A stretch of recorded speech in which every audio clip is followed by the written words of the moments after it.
these containers are loaded. These containers are loaded. These J2EE containers will not come with your Java software. When you install your JDK, these containers are not going to be installed. Right? So these containers come with a separate software. Right? It comes with a server. It comes with a server.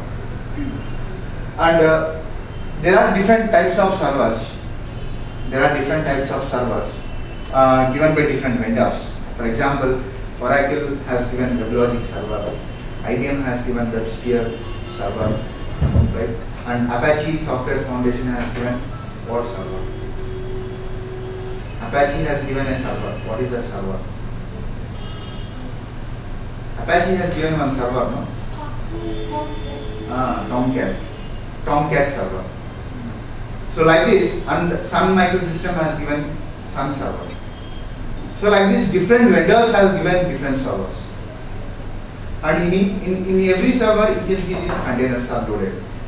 Whenever you install the server and whenever you run the server, these containers are going to be enabled.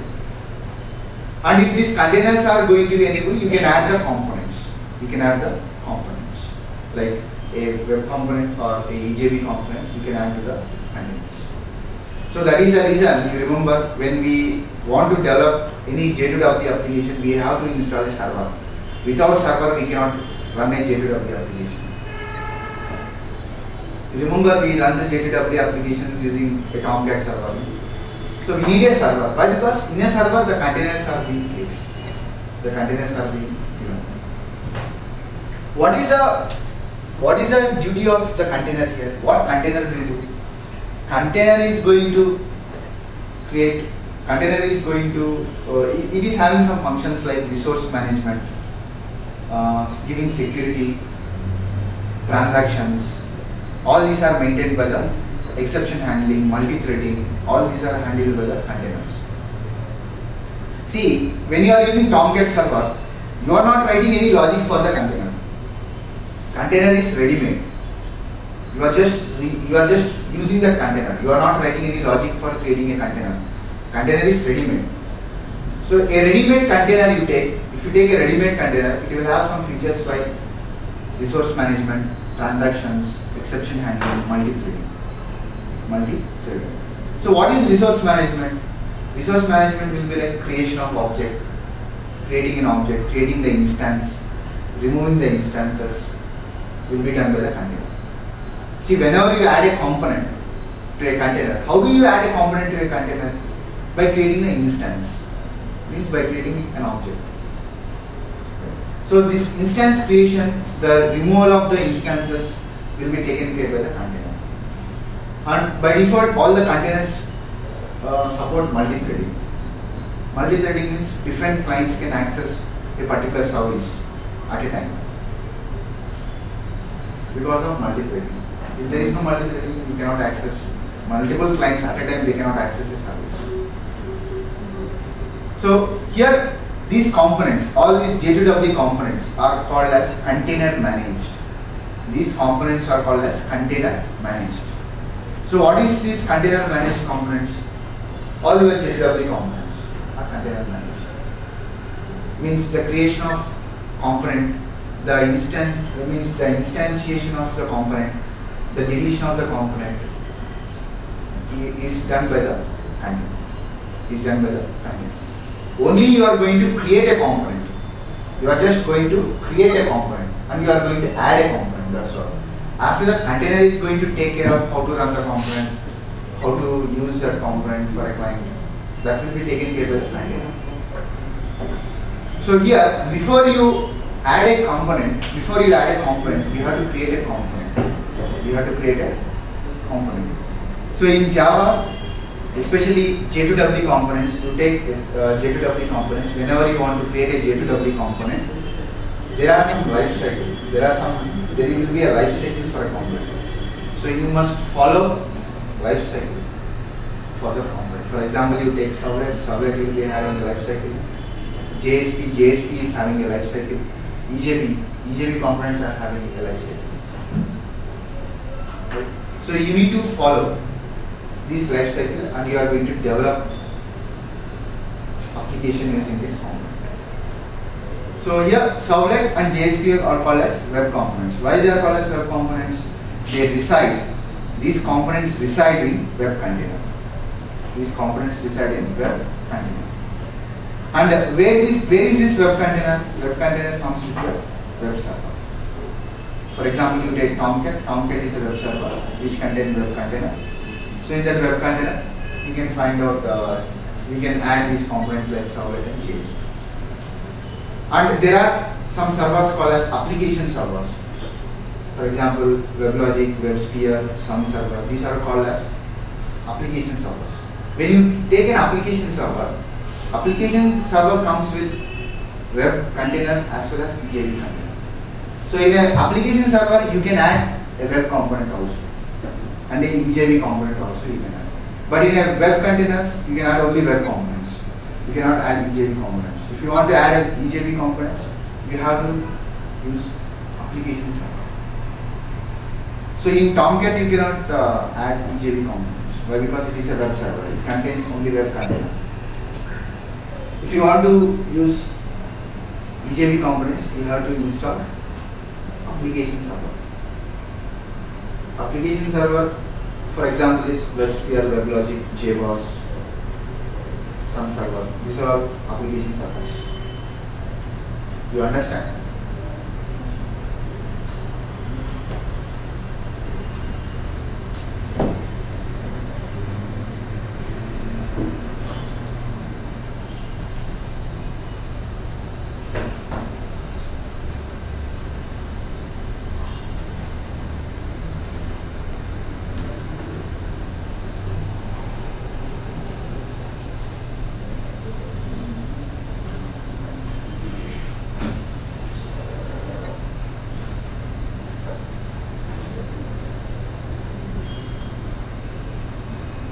So now we will see some of the slides which we have discussed.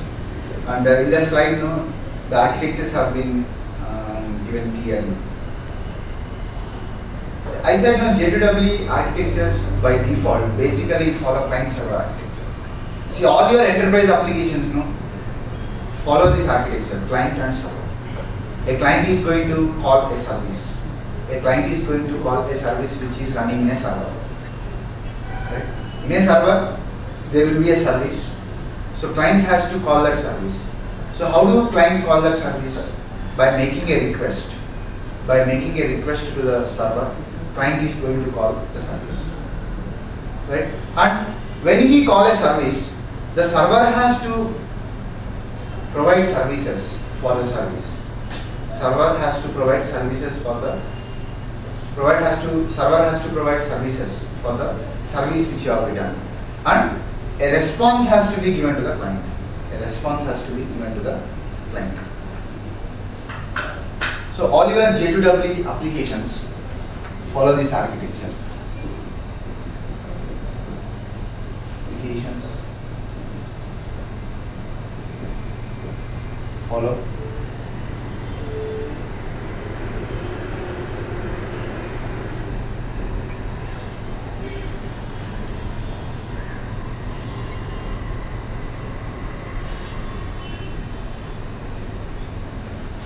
So what are the types of client here? The client can be a user interface type of a client. A user interface type of a client means you can develop a client using a Swing, using an applet. You can develop a client page, or you have a browser. Right? Using a browser. Browser is one of the example, the best example for a client side. The browser application is a client side application. So from the browser, client is going to make a request. Or using, you have learned SL275. In SL275, using a window based. If you want to make your application as a window based, you can develop a Swing client or a applet client.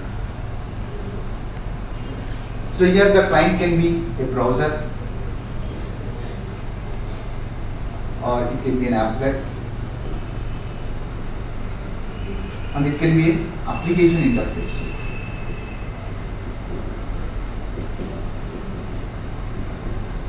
So what is application interface here? You remember interface concept in Java. In interface, you write only blank names. You write only service names. That is an interface which will show the service names, no implementations. That is called as an application interface. It will just show the names of the services. It will not show any implementations.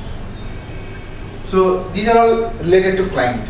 Actually, the interfaces in Java is for client side. It is just to make it is just understanding between the developer and the client. These interfaces. Actually, interfaces in Java are given for many purposes, like to follow multiple inheritance and to make these services exposed to the client. This interface is being given. So application interface is interface. In Java we have interface concept. This interface concept is an application interface. So using the interface also we can make a request to a server. We can call a service from that interface. Under the server we have the server side components. Server side. So all your J2W applications follow this model. That is request, response. So here what client will do? Client makes a request for a service. Client makes a request for a service. And now where is this service running? Service will be running in the server. So when he calls the service, he will get a response. Usually the responses will be what? It will be return type. It will be the return data of a method, or it can be the data that is coming from a database. You understand? So whenever you write a method, you write a return type. So when you return that, when you call a method, it will return some data. That data it can be as a response, or from a database if you want to read any data, that can be a response. So here responses will be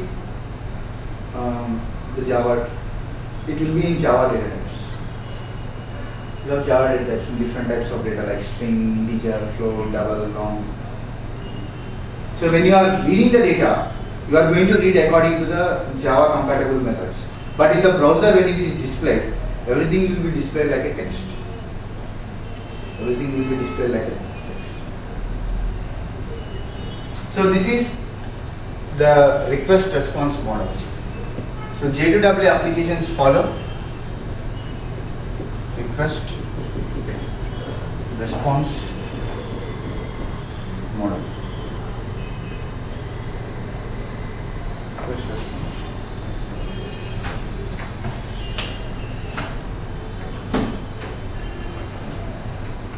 So whatever the client wants from a server, everything to the server, it will be listened as a request. And if server wants to send any message to a client, it will be given as a response. It will be given as a response.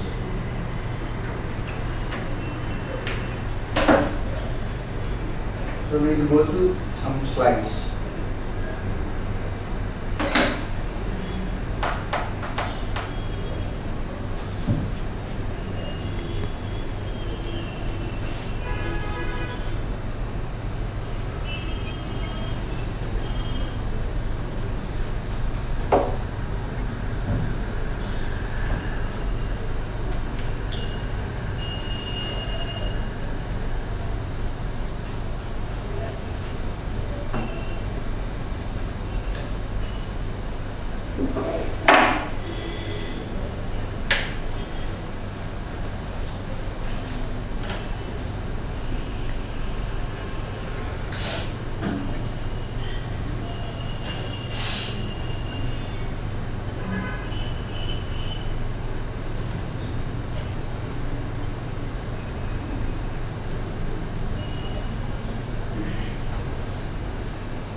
So as I said, like